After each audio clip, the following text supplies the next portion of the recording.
வணக்கம். யுபிஎஸ்சி தேர்வு எழுதக்கூடிய அதிலும் தமிழ் ஆர்வமுள்ள தமிழ் மாணவர்களுக்கான பகுதி இது.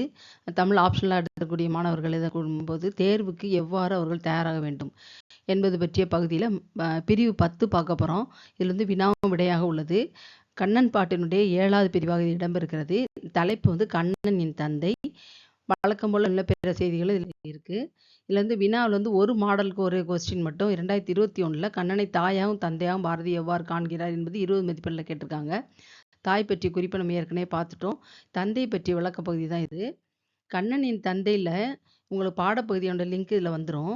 அதில் நீங்கள் ஒவ்வொரு பாடத்துக்கு கீழே தொகுப்புரை கொடுத்துருப்பேன். அந்த தொகுப்புரையை மட்டுமாவது நீங்கள் நல்லா மனப்பாடம் பண்ணிட்டீங்கன்னா அட்லீஸ்ட் நேரம் இல்லைன்னா அந்த பகுதியை மட்டும் நீங்கள் எழுதிக்கலாம். இப்போ உதாரணத்துக்கு தந்தையில் விண்வெளி என்ற இயற்கை குறித்தும் கிரகங்கள் என்னும் தம்பியர் குறித்தும் இறைவனின் பல பெயர்கள் என்ன, அவருடைய இளமை தோற்றம்னா, நடுநிலைத்தன்மை போன்ற பண்புகள் கூறப்படுகிறது ஒரு பிரிவு.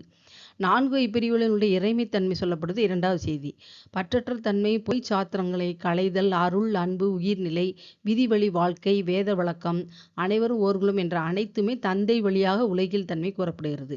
இது போகவும் இயற்கை, இறைமைத்தன்மை, வேதங்களின் விளக்கம், விதியின் செயல்பாடு என்பன எல்லாம் இந்த பாடத்தில் விளக்கப்படுகிறது. ஒவ்வொரு செய்திக்கான பொருளும் பாடத்தில் முழுமையாக இருக்குது. அதுக்கான லிங்க் தான் இது. முழுமையாக படித்து விடை தயாரித்து எழுதுக.